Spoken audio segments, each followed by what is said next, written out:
and perhaps even by her children. Her role was to be a pious wife and an attentive mother. Being a sacrificial lamb meant a place would be reserved for her in heaven. Even if it meant that her life would be hell, surely Allah would see her sacrifice and allow her into Jannat, the prized heaven. I don't know much about my father's life before he met my mother, but I'd heard stories of him hitchhiking through Iran in the 1970s and working as a dishwasher in Hamburg for racist restaurant owners and coming close to death several times over the course of his travels. I'd look with curiosity at all the young Pakistani men in the black and white photographs from Istanbul, remnants of a life he's too ashamed to talk about. Years later, he would insist that my brother keep his hair short and respectful. Yet in those early photos, which showed traces of a life full of adventures, long, thick layers and wispy bangs frame his face as he looks back at the camera in a snug leather jacket and tight bell-bottoms, his hand resting on his waist. He would say that his life began when he married my mother, but I had to wonder whether he was simply trying to convince himself. After a series of miscarriages, my mother became pregnant with me. At which point my great-grandmother, who had enjoyed the freedom of not having a husband for decades after being widowed, ordered my mother to move in with her.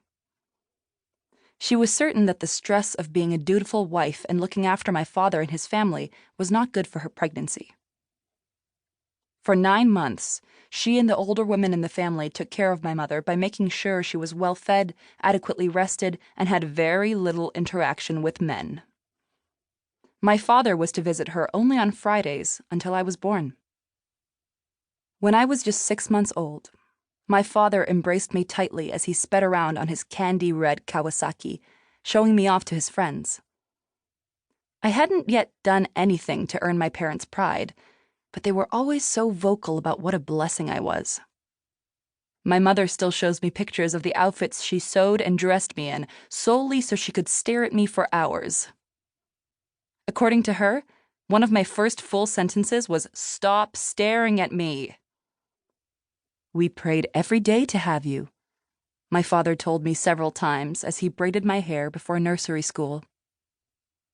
My mother would give birth to 2 more girls, each of us a year and a half apart. By the time their 3rd daughter was born, family members and neighbors were in mourning. They would drop by unannounced and express their condolences to my parents for having yet another girl. Being parents to daughters meant mounting burdens. It didn't guarantee the prosperity that having sons did. Boys were free to go out and generate income for the family, whereas girls needed to be sheltered from the dangerous outside world until it was time to pass them on to their new guardians, their husbands. Daughters were additional mouths to feed, and dowries for them had to be accumulated before marriage. My father told the mourning guests to kindly go to hell, and in an act of stubbornness and, perhaps most important, love, named his 3rd daughter Shahzadi, meaning princess. Our growing family lived in a modest 1-bedroom apartment in Angori Bagh, a working-class neighborhood of Lahore.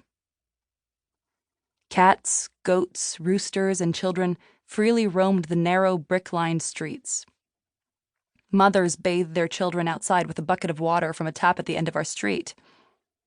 Later in life, whenever I'd claim I was too good for something or that a garment looked cheap, my mother would gladly remind me that I used to piss barefoot outside in Angori Bagh, which was true. I would cover the bottom half of my body with a large shawl as I peed in the drain beside our house, where dirty laundry water ran beneath me, smelling of the same laundry soap everyone in the neighborhood used. We would get it from Nassim up the street, who was kind and trustworthy, unlike the men who would congregate at the foot of the hill that led to Nassim's convenience store. They hissed and murmured, "Bohat pyari gori hai." What a beautiful, fair-skinned woman. At my mom as her grip around me and my toddler sister tightened, and she raised her burqa to ensure that only her dismissive eyes were visible. It seemed that no matter how much her burqa covered her up and hid her silhouette, nothing could protect her from the vulgar comments and predatory eyes of neighborhood men. Even being accompanied by her 2 young children wasn't enough to keep them at bay. I liked going to Nassim's convenience store with my mom because I could pick out my favorite jam, usually strawberry, Sometimes